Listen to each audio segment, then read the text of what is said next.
Good morning everyone! Welcome to my vlog. Napakita ko lang sa inyo guys yung maliit naming taniman ng palay. Ito yung pinagkukunan namin ng pagkain para hindi na kami bumili ng bigas. At yung mga saging na yan, yung mga puno ng saging na yan, tanim niya ng bunso ko. Sila ni mama at saka ni kuya niya. Ayan, palagi na silang naka-harvest dyan.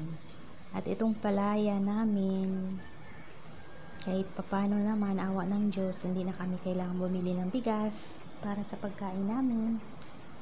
Pero sayang, yun din yung kubo-kubo namin na maliit.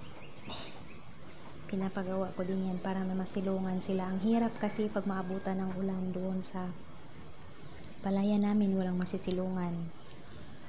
Tapos may ibang, itong kahon na to, wala din yung tubig. Hindi na taniman yung iba kasi walang sariling tubod itong yung place na yan. Kaya umaasa lang kami sa ulan. Yan. Ayan yung mga saging na yan, nakailang harvest na yan sila, si mama dyan. At itong palaya